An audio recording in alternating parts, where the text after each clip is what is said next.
se encuentra con un estado de permeabilidad o no está muy inflamada y por lo tanto al retirar ese tubo no existe un riesgo de que colapse la vía aérea, se ocluya y esto puede llevar a complicaciones fatales.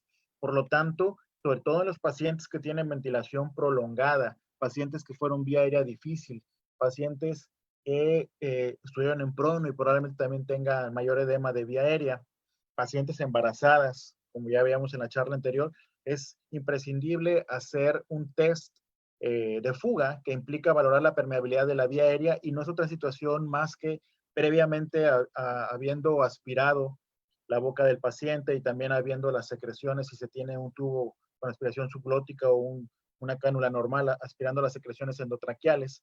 Entonces se mide la cantidad de aire que fuga al desinflar el globo tras poner al paciente idealmente en un modo controlado por volumen. Vamos a saber cuánto es el volumen que se está garantizando que está ingresando y vamos a desinflar el globo. Y debe de haber un cambio de volumen expirado que sea mayor del 20% o mayor de 120 mililitros de diferencia. Vamos a tener por parte del ventilador un registro menor del volumen expirado con respecto al volumen inspiratorio. ¿Por qué? Porque el volumen no está regresando al ventilador a través del tubo endotraqueal, sino que está fugando alrededor del neumotaponamiento. Realizar esta prueba nos da una tranquilidad al saber que al retirar el tubo, la posibilidad de edema laringio es mucho menor y por lo tanto también esto conlleva a la situación de no utilizar dosis de metilprednisolona de manera rutinaria o de esteroide, que muchas veces se acostumbra a quitar el tubo y pasar 100 miligramos de hidrocortisona. No tiene ningún sentido, puesto que la situación es evaluar de manera previa, mediante la prueba de test de fuga, si existe o no riesgo de colapso de la vía aérea y si existe ese riesgo, entonces con 1 miligramo por kilo IV cada 6 horas de metilprednisolona o 40 miligramos IV cada 6 horas, de acuerdo a los metaanálisis más recientes, que son las dosis más utilizadas, al menos 2 dosis de metilprednisolona y reevaluar nuevamente mediante el test de fuga si el paciente tiene ahora sí ya una mejoría en, en la fuga y puede retirarse el ventilador mecánico. Mencionábamos ya en clases anteriores el papel del ultrasonido. Y bueno, aquí en el destete es muy importante también, nos ayuda a evaluar en las diferentes zonas si el paciente está presentando datos de congestión pulmonar que se agravan durante la prueba de respiración espontánea y que conllevaría a definir que el paciente está siendo intolerante y que seguramente tiene intolerancia cardiovascular. Empiezan a aparecer estas líneas en cometas, si no las tenía y si ya las tenía por el proceso que está en resolución, que incrementaron. También nos ayuda a descartar si el paciente tiene alguna otra causa que contraindique la extubación o que ponga en riesgo al paciente, como la presencia de un neumotórax, el cual veríamos mediante el signo de la estratosfera. También nosotros veríamos, pues podemos evaluar si el paciente tiene derrame pleural y este derrame pleural está mitigado por la presión positiva que genera el ventilador y es necesario el drenaje del mismo previo a la decanulación. Si tenemos un derrame pleural ya de cantidades súper importantes, es imprescindible el drenaje del mismo previo al retiro del tubo orotraqueal. También de manera integral y entendiendo que el paciente presenta afectación diafragmática, es muy importante realizar la evaluación de la misma mediante ya sea el grosor del diafragma, pero más que ello valoramos también la movilidad, el grado de excursión diafragmático.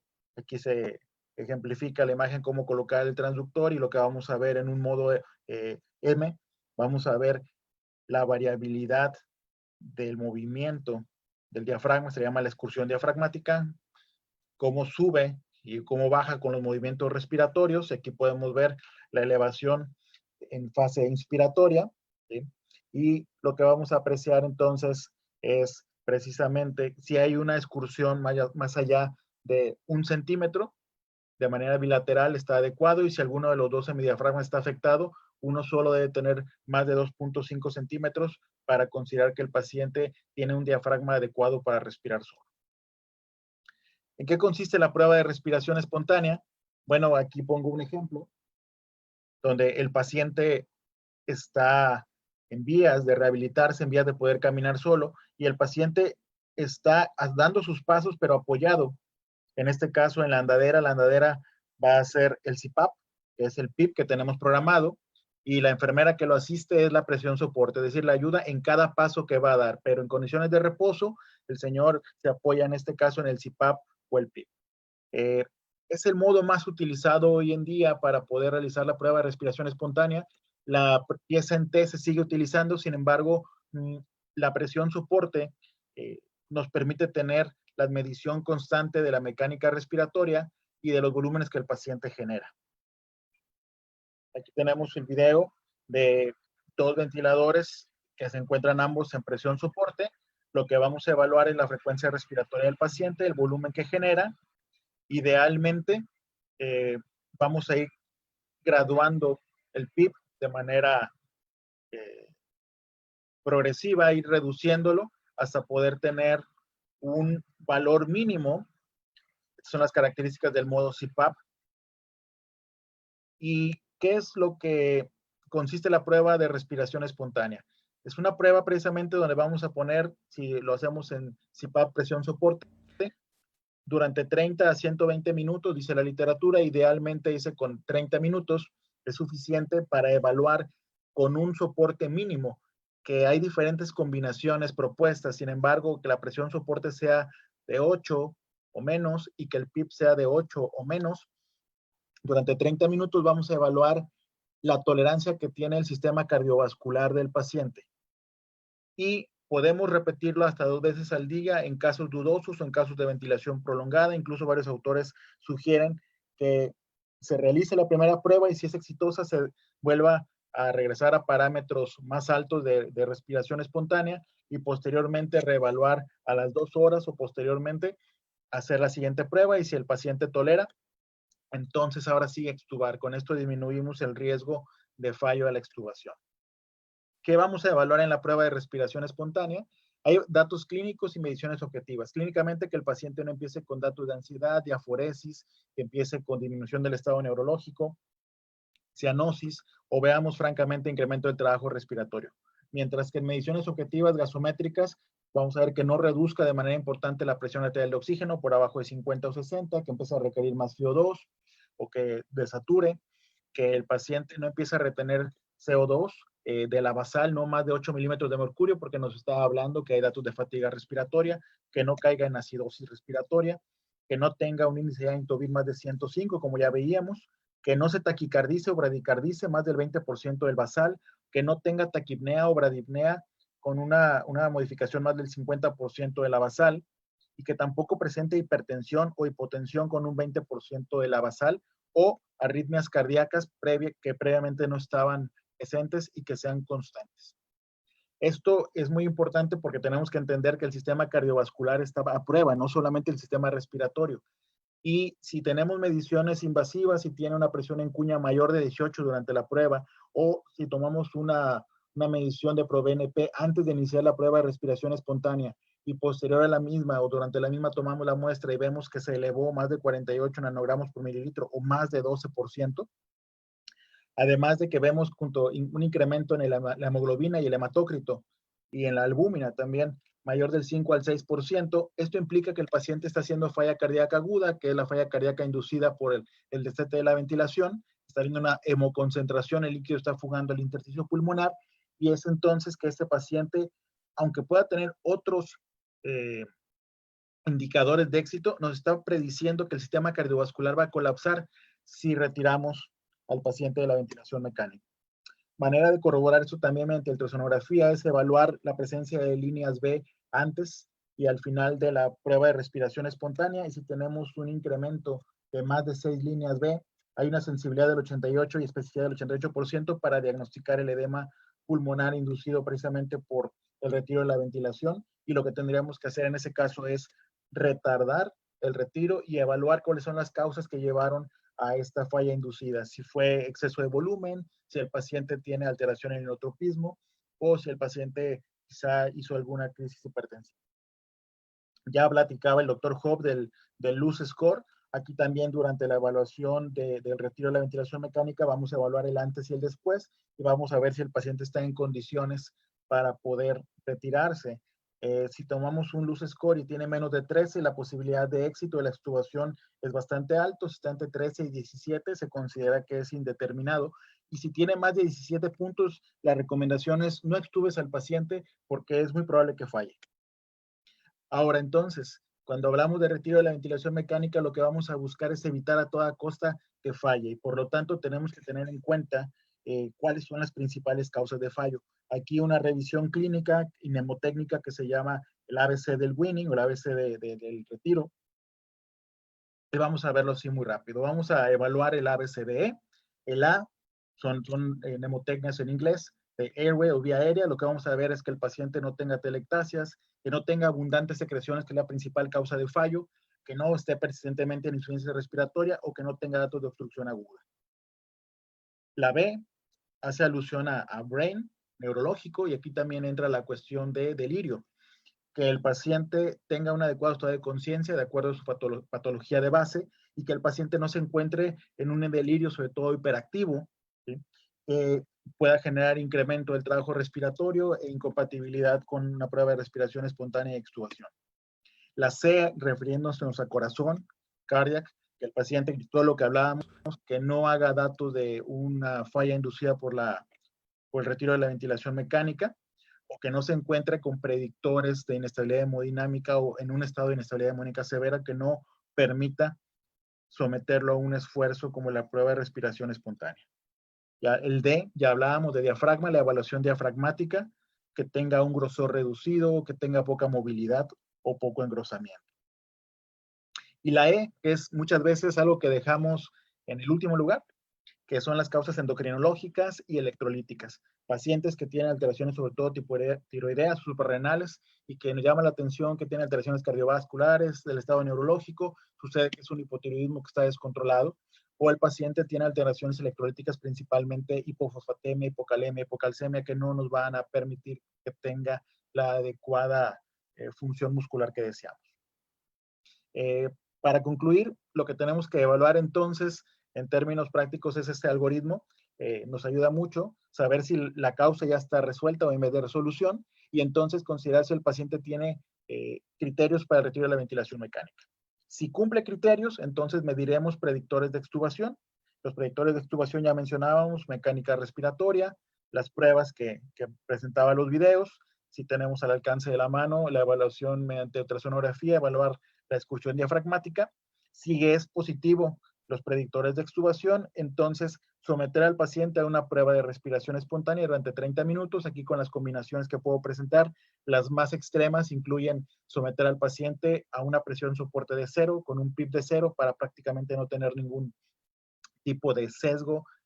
Algunos sugieren que se quite el PIB y se quede solamente con presión soporte, otros a la inversa, pero que tenga un mínimo soporte y durante 30 minutos, sobre todo si vamos a tener 0-0 al paciente, no tenerlo más de 30 minutos porque esto puede conllevar a fatiga al paciente. Si tolera la prueba y no tiene ningún dato de intolerancia como los que mencionábamos anteriormente, entonces procedemos a la extubación, pero aquí desde la evaluación diaria de criterios tenemos que ver si el paciente tiene prueba de fuga positiva.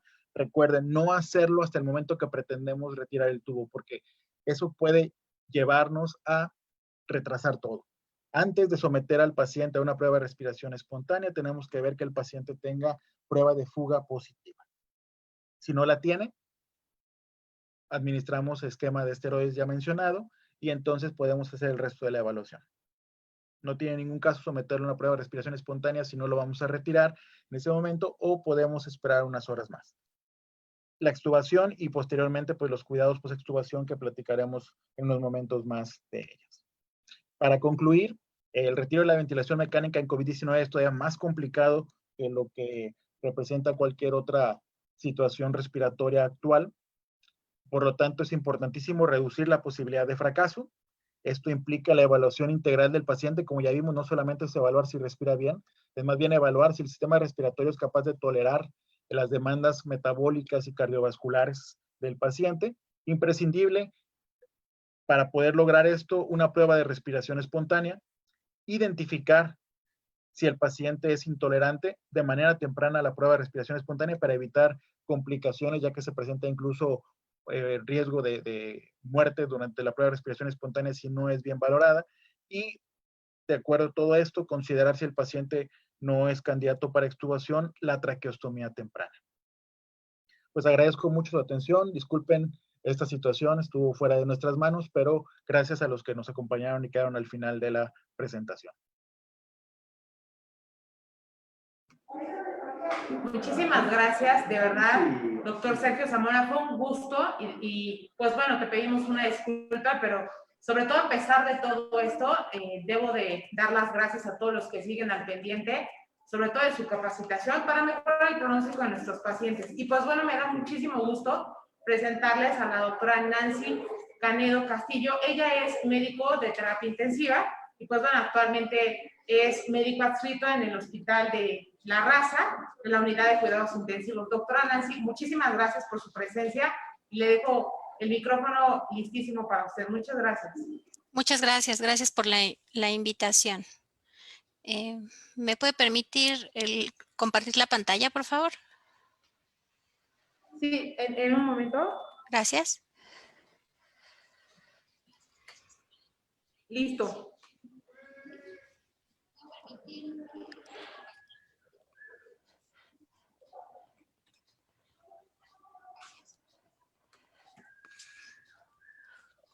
Sí me escuchan bien, ¿verdad? Sí, le escuchamos perfecto, gracias.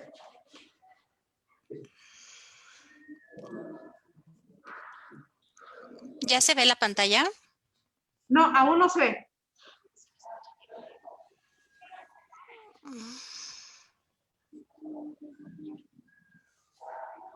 Creo que ya se mira. Ya se ve la pantalla, doctora.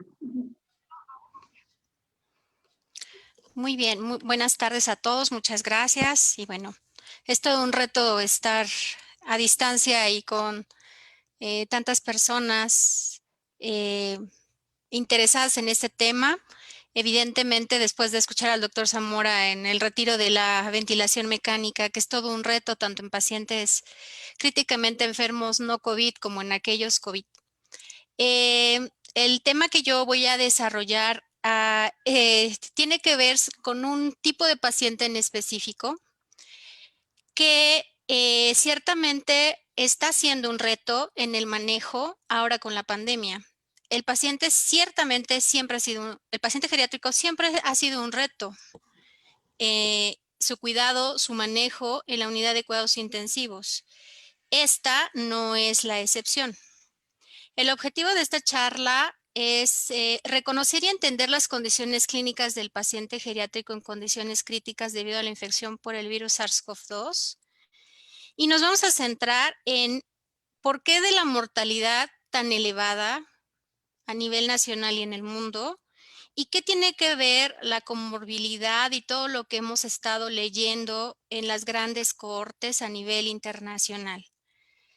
Ciertamente desde muy tempranamente que detona la pandemia o que detona la infección en China, se nos evidencia con las primeras publicaciones que este tipo de pacientes, los pacientes mayores a 65 años, tienen una mayor severidad del problema pulmonar, una mayor severidad de la evolución de lo que conlleva la infección por el virus SARS-CoV-2 y sobre todo una mayor mortalidad. Ciertamente el paciente crítico geriátrico tiene una mortalidad de por sí elevada. Esta llega a ser del orden del 30%. Sin embargo, al revisar y al estratificar la edad en esta primera cohorte en China, se nos evidencia que pues es un paciente vulnerable, es un paciente el cual generalmente va a acabar ventilado, el que va a requerir de cuidados intensivos y que su pronóstico se empobrece por el simple hecho de infectarse. Y aquí lo vemos. En esta otra publicación también muy temprana, se nos verifica que el grupo etario sigue siendo un problema y que la mitad de los pacientes geriátricos o por arriba de los 65 años de edad que se infectan por el virus SARS-CoV-2 van a requerir de mayor cuidado, no nada más una instancia secundaria, sino llegar a las terapias intensivas. Y bueno, esto nos va a traer a la larga pues la disyuntiva de a quién dar debido a la exponenciación del problema, dar los cuidados necesarios, los ventiladores, el índice de cuidado crítico, el abarrotar las unidades de cuidados intensivos con pacientes mayores de 65 años, pues conllevaba desde ese entonces un reto y sigue conllevando un reto en el manejo de estos pacientes en la pandemia. Después sale la corte italiana, que vamos a ver a continuación, y la corte norteamericana. A partir de la primera corte que se nos dice que la edad es un factor importante de pronóstico y de severidad de la evolución o en la evolución de la infección por el virus SARS-CoV-2, notamos que las siguientes publicaciones nos comienzan a estratificar aún más a este tipo de pacientes y vemos que la mortalidad sigue siendo mayor, ya sea por las características demográficas de la población o bien ahora sí, el énfasis que se le puede dar a hacer esta división de grupo etario, pero también hay una diferencia en el género de las personas, siendo más severa y agresiva en los hombres geriátricos mayores de 65 años, como lo vemos aquí en esta corte de los 5,700 pacientes norteamericana. Y a partir de entonces, como yo comentaba, se nos empiezan a estratificar a intervalos de edad. Y notamos ciertamente que, pues evidentemente los hombres son los que más se infectan respecto a las mujeres y tiene una razón de ser que vamos a ver al desarrollo del tema. Y evidentemente van a tener una evolución más lenta, más severa y cuyo pronóstico pues es malo a corto plazo. La corte italiana igualmente lo muestra. ¿Cuál es la diferencia entre la corte china y la corte italiana? Pues probablemente que en Italia haya más población, más densidad de población demográfica de pacientes mayores a 65 años y como lo vemos aquí, la mortalidad se superó con mucho a lo que reporta China y a lo que reporta en un primer momento la corte norteamericana. Evidentemente, al estarnos mostrando la evidencia que existe una diferencia en el pronóstico y en la severidad de la enfermedad de acuerdo al grupo etario y que el paciente geriátrico empieza a ser un blanco vulnerable de por sí y un blanco de cuidado de estar tanto de estar manejando las unidades de cuidados intensivos como de estar em, administrando todos estos recursos que conforme progresa o conforme ha progresado la pandemia se han escaseado o se han limitado o que son motivo de limitación de recurso o de manejo propiamente dicho, viene este estudio en la italiano también, pero de la área de Lombardía, en donde se comenta que evidentemente el paciente geriátrico hombre tiene un menor probabilidad de supervivencia, una mayor severidad de la enfermedad y sobre todo que las comorbilidades aunadas al proceso normal de envejecimiento empiezan a hacer peso. Por lo tanto, el que un paciente de este tipo llegue al cuidado crítico, pues de entrada sabemos que va a ser un desarrollo difícil, un compromiso orgánico múltiple, un pronóstico muy reservado.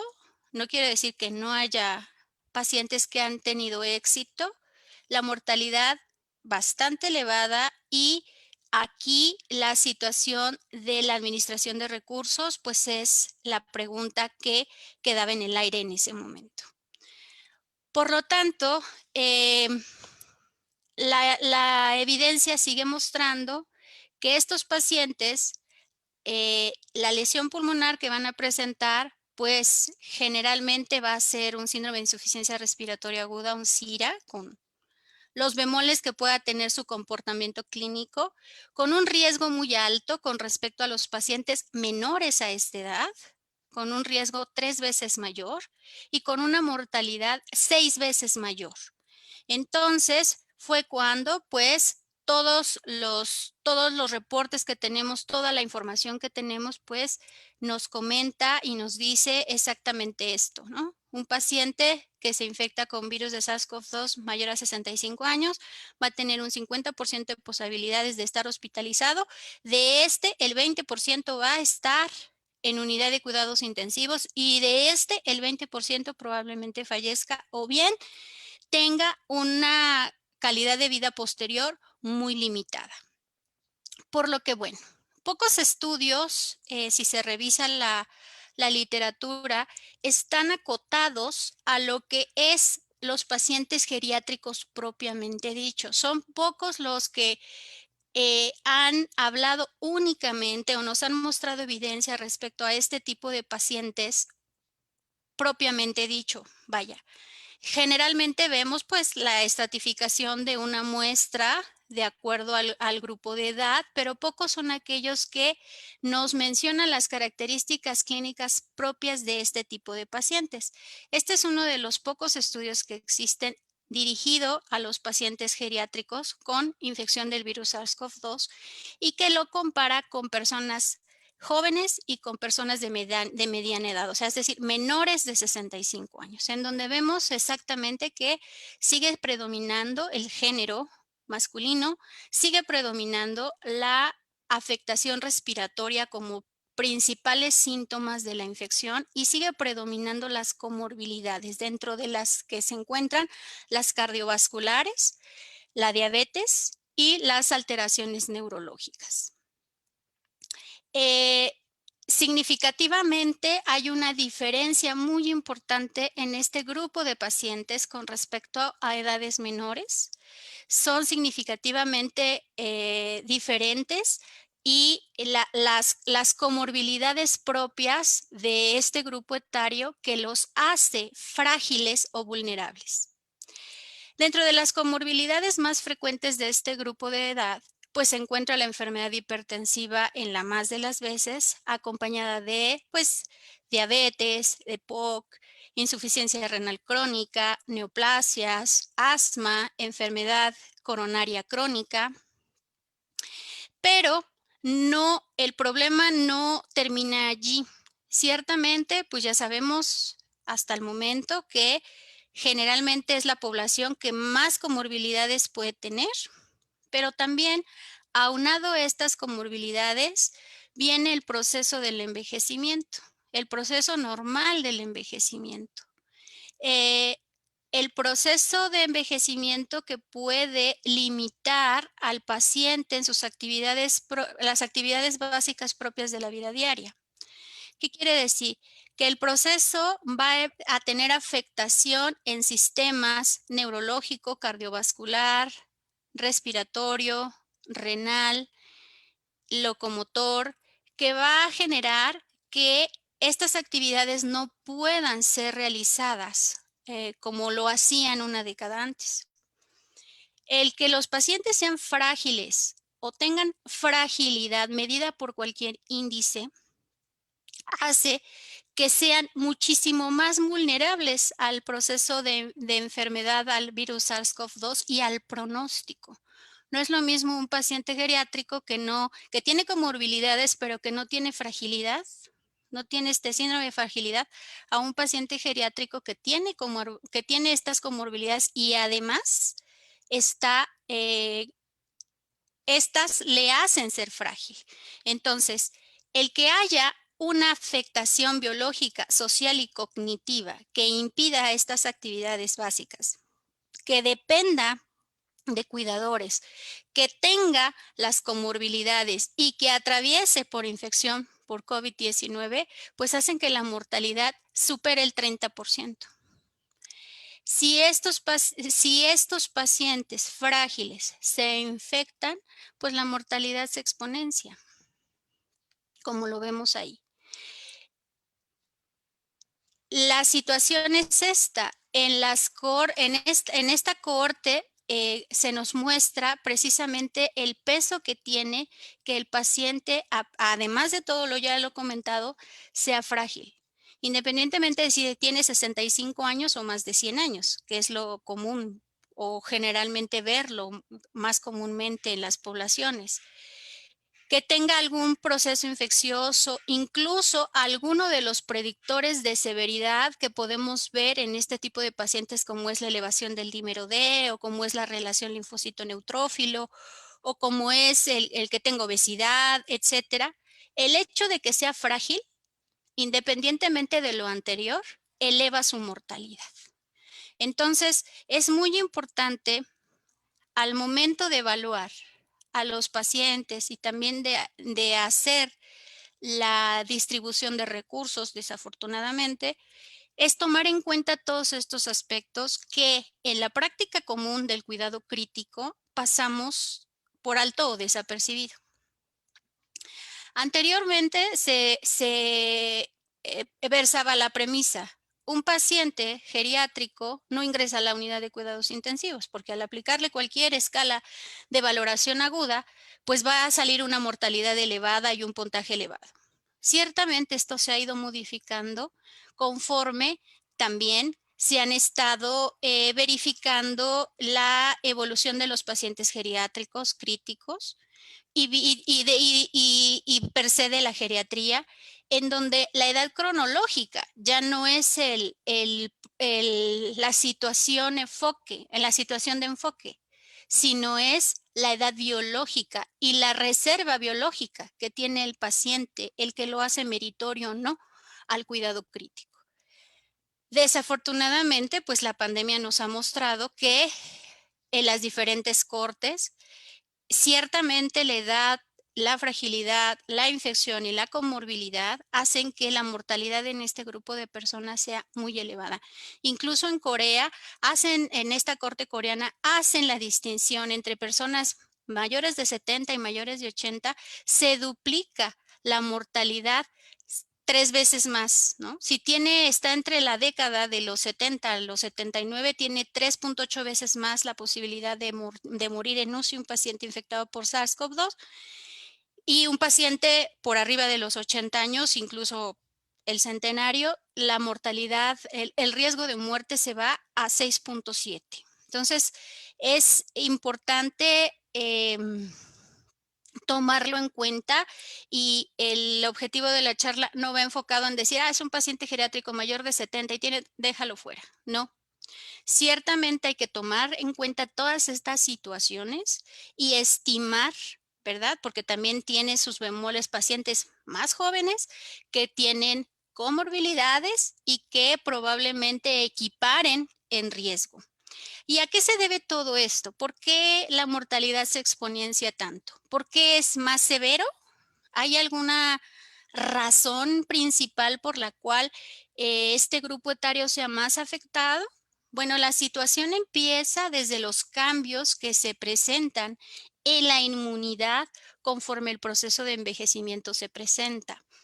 Tenemos problemas desde la entrada del virus, ¿verdad? Hay alteraciones desde las barreras naturales que tenemos para combatir procesos infecciosos, no nada más virales, sino de todo tipo. Tenemos alteraciones pulmonares propiamente dichas y tenemos alteraciones en la respuesta inmune que se monta ante el insulto, en este caso viral, que va a generar un descontrol de citocinas, que nos va a traer como consecuencia, aunado a las modificaciones en las funciones orgánicas fisiológicas, conforme pasa el proceso de envejecimiento, y que con la respuesta inflamatoria desmedida va a generar una sinergia que nos va a llevar a fracaso multiorgánico y con ello muerte. De ahí se desprende que la respuesta inmune de este tipo de pacientes es senescente. Por un lado, tenemos esta hipótesis de la inmunidad en este tipo de pacientes y al cual se le apostó en algún momento el tratamiento, tal como los inhibidores o inhibidores de los receptores de tanto de interleucina 6 o de la inhibición de interleucina 6, como fue tocilizumab, o bien inhibir pasar de la respuesta innata a una respuesta celular más moderada con la aplicación de plasma convaleciente. Esta hipótesis nos muestra que, por un lado, el paciente tiene alteraciones o una menor respuesta a los insultos de este tipo infecciosos, pero por otro lado, la respuesta innata genera una respuesta de proporciones megatónicas respecto al insulto que está presentando en este caso el virus, y que esto nos va a conllevar a patología generada o potenciada por la misma respuesta inmune, que aunado a la vulnerabilidad que ya tiene el paciente, llámese comorbilidades, llámese fragilidad o algún otro síndrome geriátrico, pues va a conllevar a que el paciente tenga una mortalidad mayor. Entonces, esta es la situación por la cual el paciente geriátrico responde de manera diferente al insulto viral que está recibiendo. Generalmente los virus siguen la vía de la estimulación de los receptores Toll-like 7.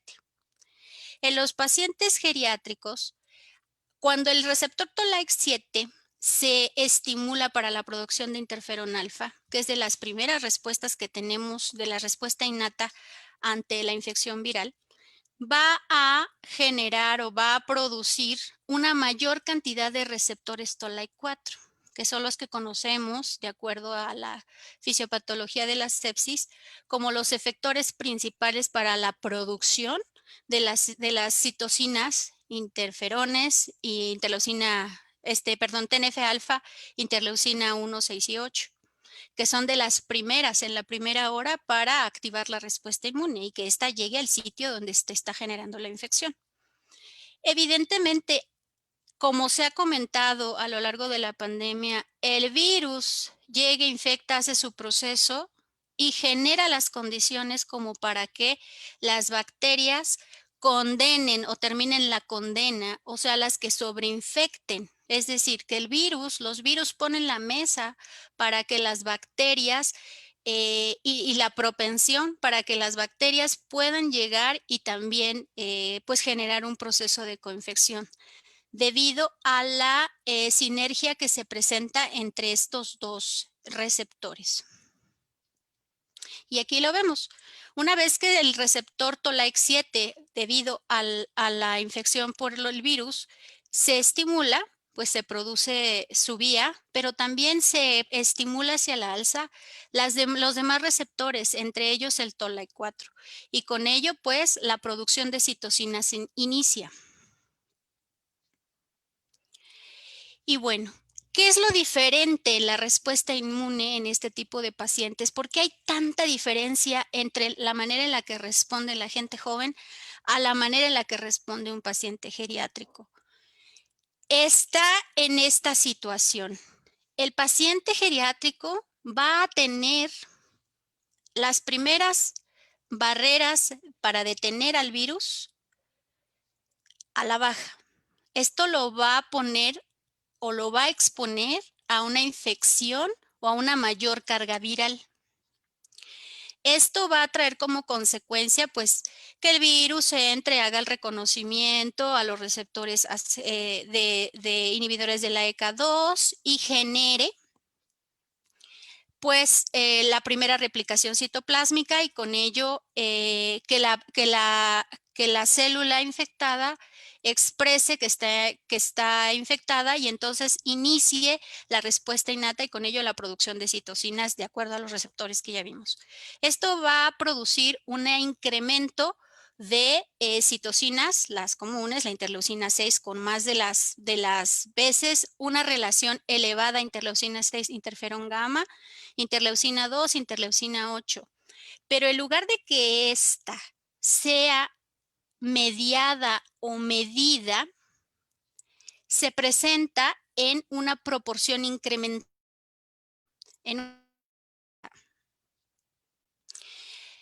Que va a generar a la larga daño. En el caso del paciente joven, lo que se está generando es de que probablemente debido al reconocimiento de otros coronavirus, se generen anticuerpos y la respuesta no sea humoral, sino sea más celular. Y la respuesta celular ciertamente va a generar que haya opsonización de este agente, pero de una manera más medida, de una manera, digamos, ahora regulada. En el caso del paciente geriátrico, no es regulada. Por un lado, tienen una respuesta inmune hasta cierto punto lenta, pero cuando el insulto desencadena la primera respuesta inmune, esta se exponencia. Y entonces lo que tenemos, pues es la endotelitis que observamos en la mayoría de los órganos blanco, en la mayoría de los órganos que vemos afectados por la infección del virus SARS-CoV-2 y en donde tardíamente se puede dar la respuesta humoral, ¿verdad? Y esta cuando se da no es sostenida. De todas las interleucinas, pues el paciente geriátrico, si bien ya sabemos que la infección por virus SARS-CoV-2 nos genera una cantidad impresionante de interleucina 6, el paciente geriátrico críticamente enfermo, infectado por el virus de SARS-CoV-2, tiene una cantidad impresionante o mayor de interleucina 6. De allí que se intentara el bloqueo de sus efectos en los órganos, ¿verdad? Como por ejemplo la miocardiopatía que ya tempranamente se comentó, la afectación renal que vemos, si bien mucho por las alteraciones sistémicas que se presentan, pero también mucho por el proceso infeccioso a este nivel. Entonces, lo que vemos en los pacientes geriátricos es que hay un incremento desmedido de citocinas proinflamatorias. Vemos que tardíamente se hace la respuesta humoral diferenciada. Vemos que en el paciente joven hay más células nativas que van a madurar, pero que han tenido reconocimiento de virus previos y que por ello tal vez la respuesta sea menos intensa o bien modulada y que bueno, la diferencia estriba en las dos inmunidades. En el paciente joven, pues la respuesta adaptativa es la que predomina con la producción final de anticuerpos y con ello la limitación de la severidad del proceso infeccioso y por el otro lado el paciente geriátrico que tiene una exponenciación de citocinas, la famosa tormenta de citocinas, que nos va a conllevar a la larga un compromiso orgánico. Y esto sí está evidenciado. La composición que tiene el líquido alveolar en los pacientes, en el pulmón de pacientes geriátricos, ciertamente tiene una mayor cantidad de citocinas previamente ya, digamos, por vía constitutiva sintetizadas, que los pacientes jóvenes. Ciertamente hay un prendido de la respuesta inmune ante cualquier insulto. Entonces, tenemos esa desregulación lista. Digamos que la inflamación o el proceso inflamatorio ya está listo. Cuando viene entonces el insulto, esta exponencia. Al igual que vemos las enzimas que degradan al factor surfactante. hay una mayor cantidad de enzimas que degradan al factor surfactante en el líquido alveolar y que esto probablemente al perderlo, al estarse resorbiendo de manera continua el surfactante pulmonar, pues nos va a traer las complicaciones que estamos viendo y las lesiones que observamos radiológicas en los pacientes infectados. Las hidrolasas que rompen a la dipalmitoilcolina y a la dipalmitoilcolina y dipalmitoidetanolamina están incrementadas, que son los componentes principales de lo que es el factor surfactante. Entonces, por un lado, el paciente geriátrico tiene alteración en la respuesta de cómo responde al insulto viral y por el otro lado, tiene una respuesta inmune prendida y tiene todos los factores como para que el pulmón sea el más afectado, sea el que más severamente se ve agredido y lo veamos pues meritorio de manejo ventilatorio y de un monitoreo ventilatorio avanzado y de cuidado crítico en las terapias intensivas. Bueno, hasta el momento pues podemos ver cuál es la explicación por la cual estos pacientes se enferman de manera más severa y mueren más. Pero ¿cuál es la diferencia entonces entre el género? Porque existe una diferencia importante entre el paciente geriátrico hombre y mujer. Ciertamente los hombres se infectan más y más severamente. Pues se radica en que las mujeres tienen una mayor cantidad de receptores de la enzima convertidora de la ECA2. Y esto no quiere decir que sean más propensas a infectarse, sino que si los receptores hacen su internalización celular y no hacen y disminuyen su cantidad, no es un efecto protector como la lógica lo apoyaría. Es decir, si la proteína spike es la que reconoce o es la llave que necesita para entrar y hacer su priming y empezar la replicación a nivel de citoplasma, pues si no tenemos receptores o estos están bloqueados, como se pensó en algún momento con el tratamiento antihipertensivo, pues esto es un factor protector y esto no es así, es lo contrario. A diferencia de los hombres, las mujeres tienen más receptores y su ciclo celular es más estable que en el de los hombres. Ciertamente, los pacientes geriátricos tienen una menor cantidad de receptores que los pacientes jóvenes. Sin embargo, las mujeres tienen más que los hombres y esto hace una diferencia en la severidad de la infección a nivel pulmonar. Bueno, ¿cuál es la otra contraparte entonces de que la mortalidad esté tan elevada en este tipo de pacientes? Pues las comorbilidades. A nivel cardiovascular, pues el que el paciente tenga un proceso infeccioso por SARS-CoV-2 severo y que tenga un tropismo cardiovascular por el efecto de la interleucina 6 principalmente, aunado a una enfermedad preexistente, pues hace que las arritmias, que la miocarditis, que el infarto al miocardio, que los eventos trombóticos sean los más frecuentemente observados. El puro proceso de envejecimiento va a hacer que el corazón tenga modificaciones y esto se aúne al proceso de enfermedad y esto se aúne a la respuesta que se monta por el proceso infeccioso. El corazón disminuye de miocitos, disminuye la distensibilidad capilar, aumenta el grosor de la pared arterial, aumenta el grosor del miocardio, disminuye los receptores beta adrenérgicos. El paciente generalmente tiene alteraciones en la relajación miocárdica y con ello una disfunción diastólica. Todo esto conlleva que el flujo coronario sea lento, esté disminuido.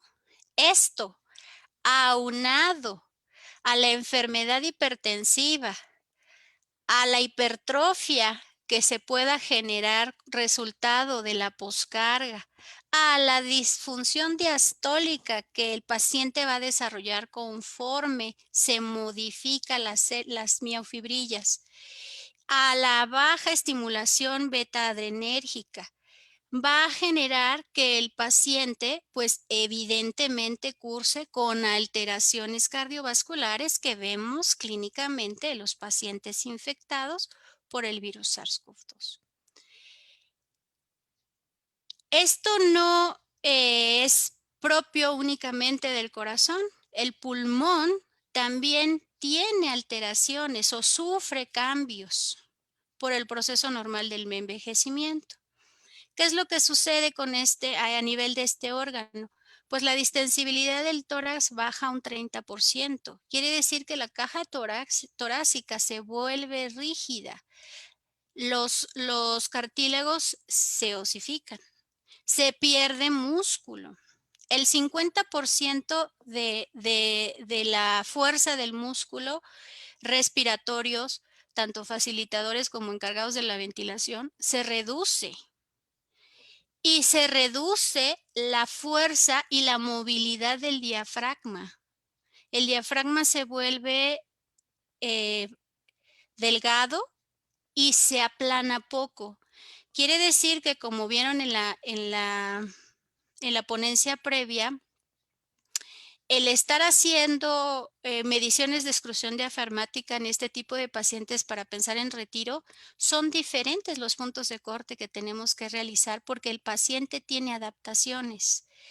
Esto, sumado a lo que conduce ventilar a un paciente geriátrico por largo tiempo, por más de una semana, exponencia todas estas condiciones. Por lo tanto, la más de las veces es un retiro difícil el que se espera o la necesidad de traqueostomía es imperante. Entonces, existen muchísimas condiciones por las cuales el paciente geriátrico tiene una severidad mayor del proceso de infección viral y tiene un pronóstico diferente al resto del grupo etario y tiene una mayor mortalidad. ¿Qué le pasa a los sacos alveolares? También sufren cambios. Si no es que ya perdieron su arquitectura, la diferencia etaria es sustancial. El alveolo y el acino cambia de ser esférico, de ser redondo, de ser constante, a ser más tubular. Esto va a generar que haya una mayor resistencia al aire y esto va a generar hipoxemia a la larga. Entonces tenemos cambios estructurales importantísimos que hacen que este tipo de pacientes pues sea muy vulnerable al proceso crítico y sobre todo a este proceso infeccioso. Entonces tenemos una alteración de las distensibilidades del pulmón, tanto estáticas como dinámicas. Esto hace que la monitorización de estos pacientes durante la ventilación mecánica sea estrecha y diferente. Evidentemente no hay una corte en donde un punto de corte en donde digamos, bueno, este tipo de pacientes requiere de una presión plató mayor de seguridad o requiere de una presión máxima de seguridad diferente al resto de los pacientes. Realmente no. Realmente no lo sabemos. Realmente tenemos hasta donde hemos avanzado en ventilación mecánica y para todos están las presiones de protección pulmonar establecidas y definidas, pero este grupo de pacientes tiene características que merecen probablemente en el futuro hacer una diferenciación por las alteraciones propias por las que cursa. Por lo que para la ventilación mecánica, pues a estos pacientes lo que se les pretende evitar es la intubación. Sin embargo, tienen todos los factores de riesgo como para que la severidad del proceso infeccioso y la afectación pulmonar sea tal que requieran de ventilación mecánica, que no haya de otra. Entonces, lo que podría aquí estar recomendado para este tipo de pacientes, pues es el estar haciendo una estrategia de rotación entre cánulas de alto flujo, entre CPAP, BiPAP, con la finalidad de evitar en lo más la ventilación mecánica, porque de entrada pues esto va a empobrecer en mucho su pronóstico. Y también es muy importante estar verificando la tolerancia a la estrategia, sobre todo porque el retrasar la asistencia mecánica ventilatoria pues va más en detrimento de lo que he comentado, y pues esto todavía más empobrece el pronóstico de este tipo de pacientes. En resumidos puntos, no hay una diferencial abismal en el tratamiento de este tipo de pacientes, vaya que haya algo que les disminuya la mortalidad. El tratamiento pues sigue en búsqueda. Ciertamente es un grupo específico que hay que seguir y que hay que evitar que se infecte, y hay que evitar que llegue a las unidades de cuidados intensivos. La mortalidad de estos es un problema imperante, y pues aquí la pregunta es la distribución de recursos, si debe de ser modificada o no debe ser modificada en función de lo que hasta el momento sabemos respecto al pronóstico de este paciente durante la pandemia. Pues esto es todo por mi parte. Muchísimas gracias. Gracias, doctora Nancy, por su excelente presentación.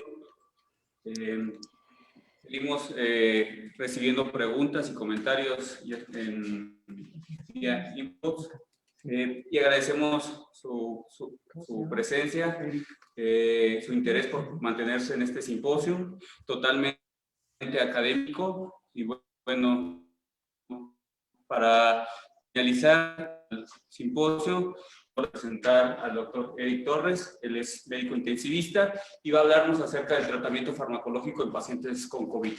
Agradecemos su presencia y nuevamente agradecemos también la asistencia de todos y el interés que han mantenido. Gracias. Adelante, doctor Eric Torres. Bueno, pues comenzamos con el tema de farmacología, bueno, fármacos de COVID. Y bueno, gracias por la invitación al simposio, y agradecemos a todos su paciencia y su tolerancia a estos acontecimientos últimos. Como es totalmente... comenzamos con un comentario. Quiero decirles que dentro de la revisión que se hizo no se testeó en ningún momento el dióxido de cloro, entonces empezando por ahí, no vamos a incluirlo definitivamente en tratamiento farmacológico, ¿sale? Entonces, bueno, pues continuamos. Soy el doctor Eric Torres Gómez, soy urgenciólogo, soy médico intensivista, y pues gracias por la invitación a la doctora Cerón, y bueno, continuamos.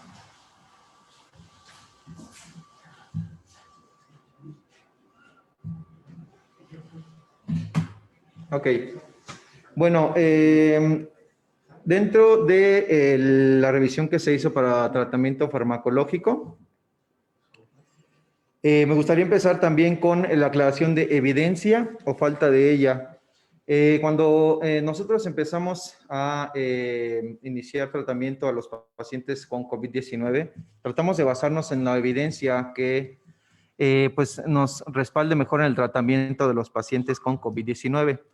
Sin embargo, en esta plática nos vamos a dar cuenta que en realidad la evidencia no es tal o no es tanta como la que nosotros esperaríamos para ayudar a nuestros pacientes con COVID. Entonces, vamos a continuar. Y el objetivo de esta plática es observar y analizar la evolución de las propuestas farmacológicas a lo largo de esta pandemia, conocer el nivel de evidencia de las diferentes propuestas farmacológicas y echar un vistazo a los mecanismos de las vacunas existentes y a las futuras.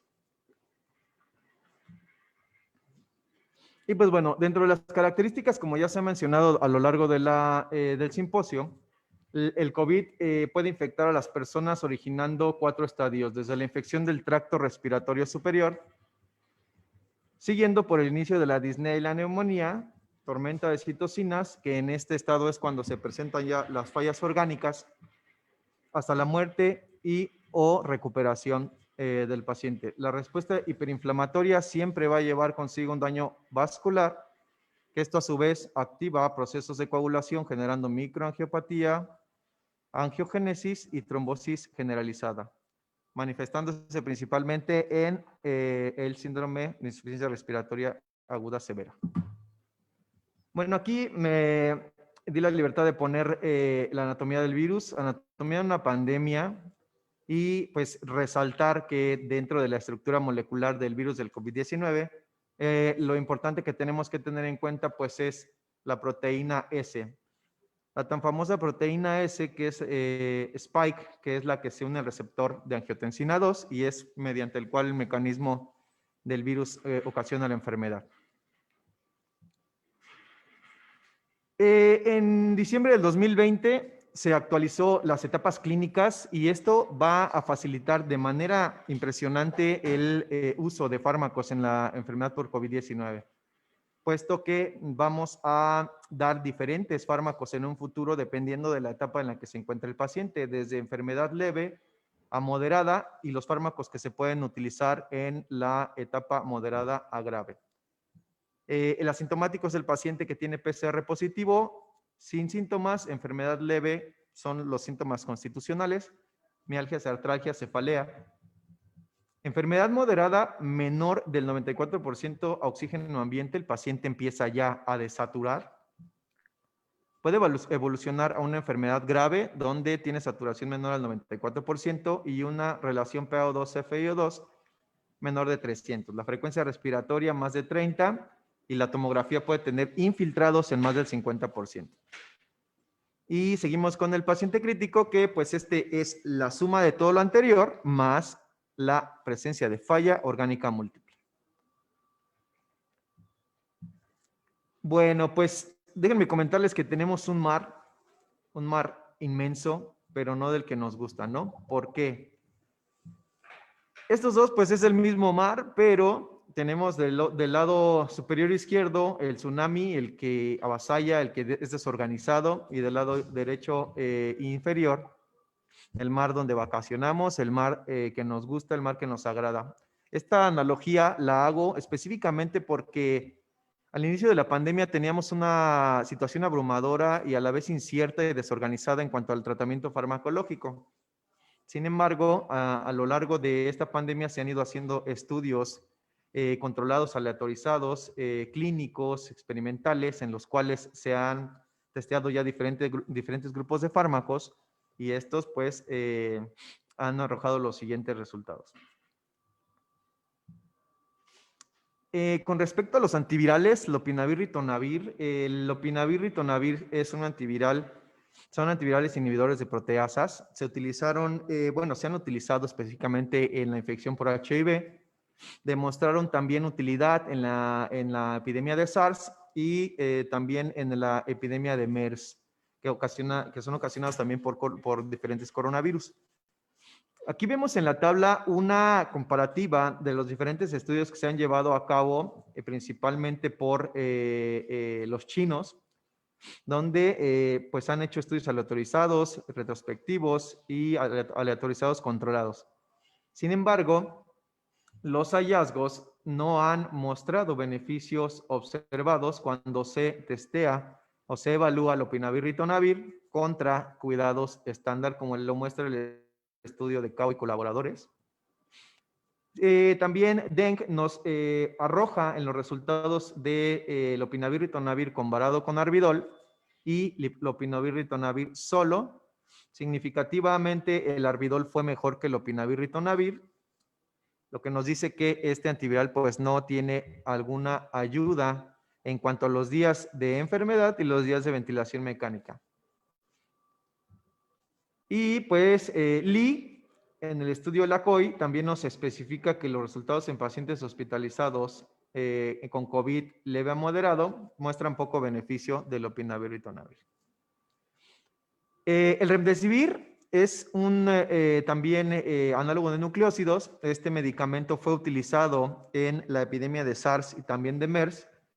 Tiene actividad in vitro contra coronavirus, sin embargo, no ha mostrado ser contundente en la evidencia en el tratamiento de la enfermedad COVID-19. Sin embargo, en los institutos nacionales de salud, las guías de tratamiento nos recomiendan usar el remdesivir en etapas de COVID moderado a severo. Actualmente en los institutos registrados en los Trials Clinics de Estados Unidos hay aproximadamente 18 estudios reclutando pacientes, 6 ya hay estudios completos de remdesivir, pero no han mostrado resultados.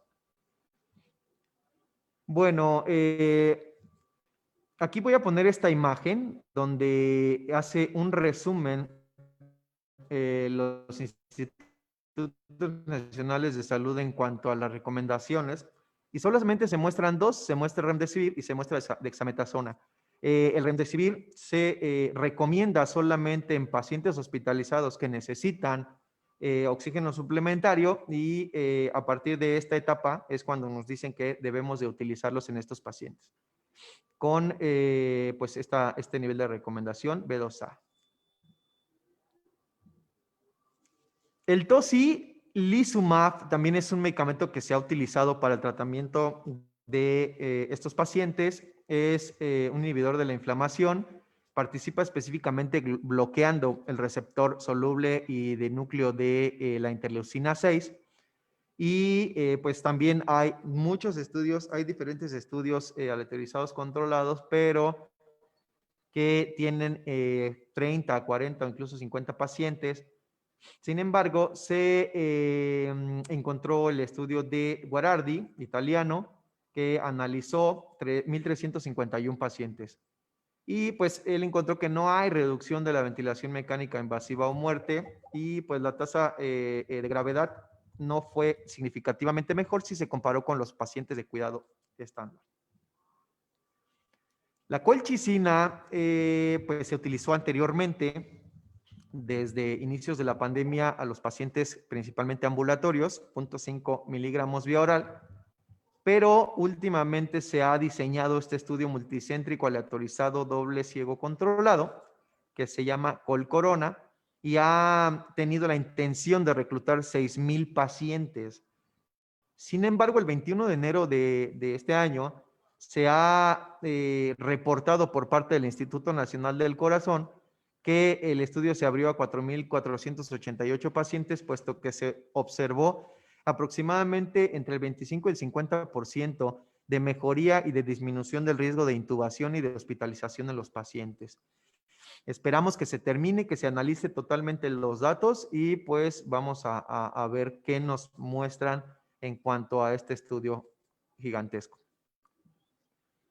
La ivermectina, las guías del Instituto Nacional de Salud nos dicen que no está recomendado porque no hay evidencia que apoye a favor o en contra su uso para infecciones virales.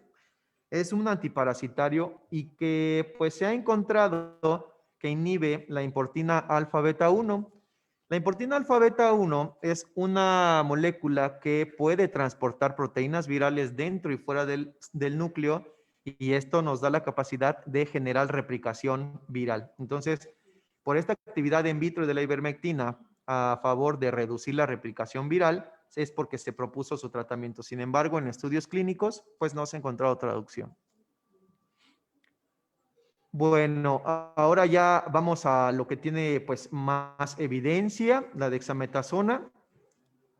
En este estudio Recovery, que es el grupo colaborativo Recovery, en total tiene varios brazos este estudio. Está destinado a 11,500 pacientes, de los cuales se van a dar, va a haber brazos para hidroxicloroquina con acitromicina, acitromicina sola, lopinavir, ritonavir, toci y dexametasona. Se ha reportado ya el preliminar de dexametasona, en donde nos dice que con 6,425 pacientes que la dexametasona mostró menor mortalidad que el grupo con cuidados estándar en pacientes con ventilación mecánica. Y también se observó que mostró mejores resultados en aquellos pacientes con COVID moderado, donde solamente se requirió apoyo de oxígeno. Recordemos que los esteroides son fármacos utilizados específicamente para bloquear la respuesta inmune, y esto nos hace que se bloquee la replicación de citocinas proinflamatorias, pero también tiene la capacidad de bloquear interferón, que el interferón es una proteína específica para combatir los virus. Entonces, ¿qué podemos deducir de esto? Que en etapas iniciales no se debe de usar dexametasona, pues la respuesta inmune del organismo innata o de primera línea se puede bloquear haciendo o generando mayor replicación viral. Luego entonces se utiliza a partir de moderado a severo, y esto es donde logró tener utilidad, puesto que si recuerdan las etapas de la enfermedad, es en este tiempo en donde se libera la tormenta de citocinas, y esto va a generar de manera directa, pues, disminución de la tormenta tiroidea a la que está expuesto el paciente con COVID-19. Aquí vemos las guías de los Institutos Nacionales de Salud. Nos dicen, use usted dexametasona o dexametasona más remdesivir en pacientes hospitalizados que requieren oxígeno, y en pacientes que tienen, en pacientes graves que también están con dispositivos de alto flujo, con ventilación no invasiva, y pacientes con ventilación mecánica invasiva. Ok, muy bien. Revisamos ahora las guías de sobreviviendo a la sepsis directamente de COVID-19, y dentro de la terapia en el punto 41 y 42 nos especifican que los esteroides sistémicos no están sugeridos en pacientes con enfermedad leve. Y están también indicados, mejor dicho, en los pacientes que están ventilados mecánicamente y que presentan SIRA o no. Entonces, también están ya incluidos en estas guías con un nivel de recomendación débil en ambos puntos. Las guías de la ITSA, de la Sociedad de Enfermedades Infecciosas de América, también que emitieron las guías del 2019, nos hablan que hay en pacientes hospitalizados críticos y en pacientes hospitalizados con COVID severo, se recomienda utilizar dexametasona a no usarla, ¿no? Entonces, también hay un grado de recomendación fuerte y moderada calidad de la evidencia. La hidroxicloroquina se ha evaluado la mayoría de las veces junto con acitromicina porque hacen un efecto sinérgico. Y bueno, este estudio del New England Journal nos muestra un estudio multicéntrico aleatorizado, abierto y controlado, con 3 grupos. El primero, con cuidados estándar. El segundo, cuidados estándar con hidroxicloroquina, 400 miligramos cada 12 horas. Y el tercero, los cuidados estándar más hidroxicloroquina más acitromicina. 667 pacientes, no mejoró el estatus clínico a 15 días, sola o combinada con acitromicina, estos dos también comparados con cuidado estándar. Hay varios reportes de estudios aleatorizados controlados. El que ustedes ven en la parte de arriba es el brazo del estudio del grupo Recovery, y están evaluando en este momento la utilidad de la acitromicina e hidroxicloroquina para tratamiento de los pacientes con COVID. Preliminar, no disminuye la mortalidad comparado con cuidado estándar. El estudio de abajo, 504 pacientes sin diferencia significativa en el estatus clínico a 15 días y sin diferencia significativa en grupo para días libres de ventilación igual a 15 días. 75 pacientes, hidroxicloroquina versus cuidado estándar para COVID leve a moderado y sin diferencia en la tasa de aclaramiento viral igual. Este estudio de abajo nos muestra un metaanálisis de estudios aleatorizados controlados y nos dice que se analizaron 4.984 pacientes en 2 grupos, hidroxicloroquina versus cuidado estándar, y la evidencia presente no muestra beneficio de igual manera. Actualmente hay 50 estudios registrados y pues la mayoría están en fase de reclutamiento y los que están completados sin compartir todavía resultados. Las guías del los institutos nacionales de salud no la recomiendan para tratamiento de COVID-19 sola o en combinación con la acitromicina. El plasma convaleciente, ¿por qué podría servir? Bueno, pues se ha pensado que el plasma de paciente convaleciente puede servir porque ayuda al sistema inmune con anticuerpos efectivos, quiere decir anticuerpos que circulan en un paciente recuperado de COVID-19. La IgM y la IgG de baja afinidad que se produce,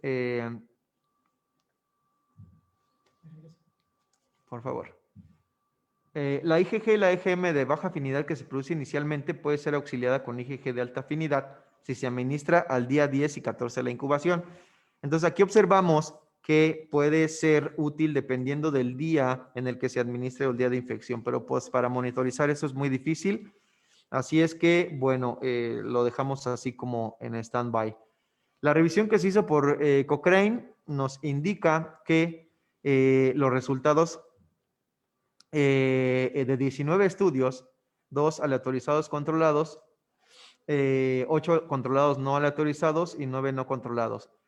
La evidencia nos dice que la certeza de utilizar plasma de paciente convaleciente es baja a muy baja.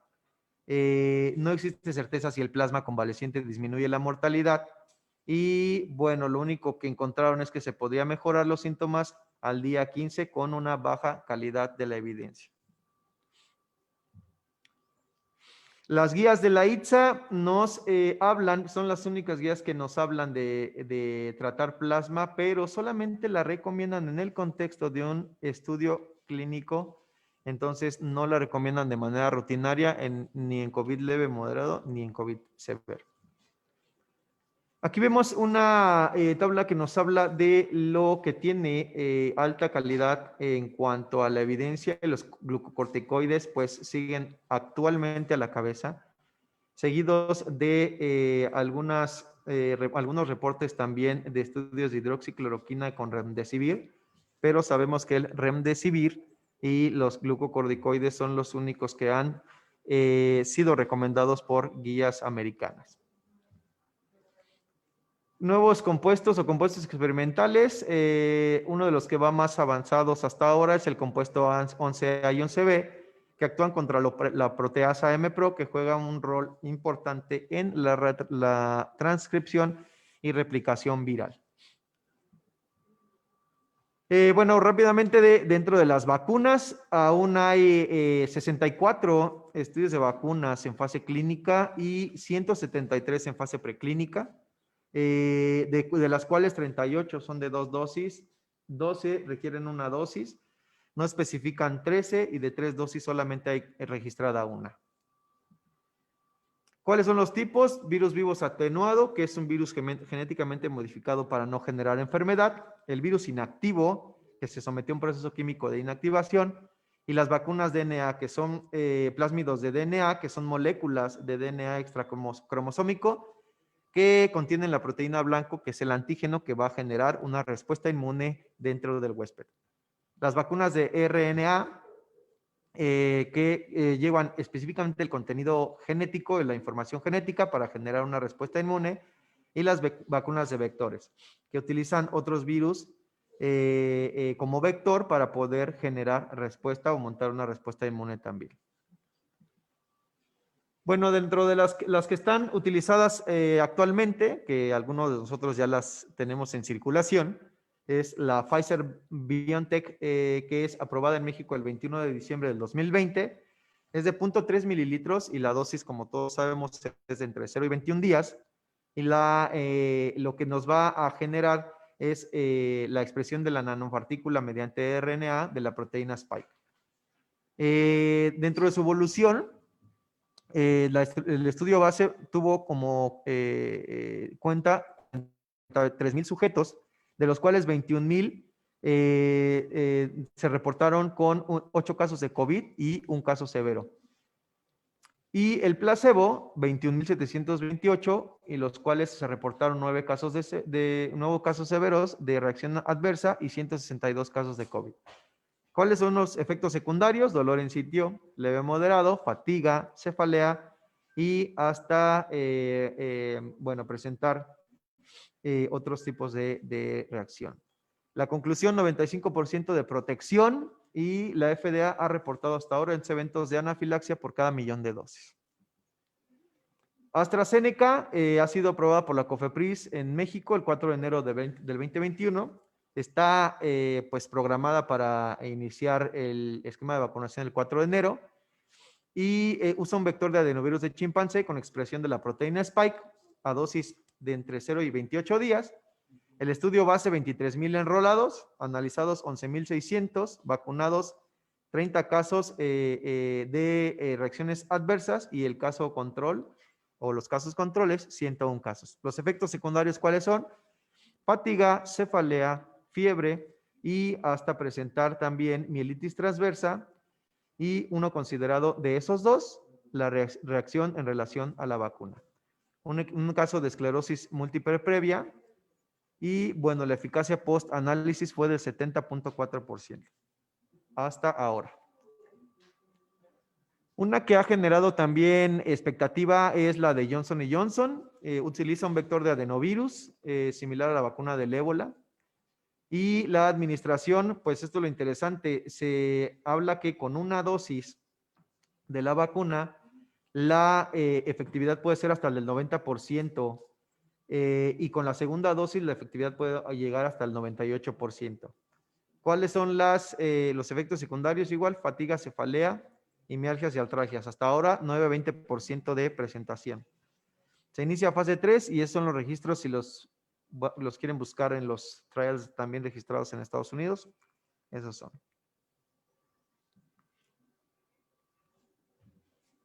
Bueno, pues creo que pronto, o no sé si pronto, ¿verdad? Veremos ya la luz al final del túnel.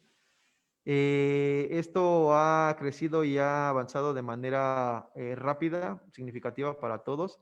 Esperemos que pronto podamos contar con una cura definitiva. Y pues bueno, esto es lo que se cuenta hasta ahora del tratamiento de COVID-19.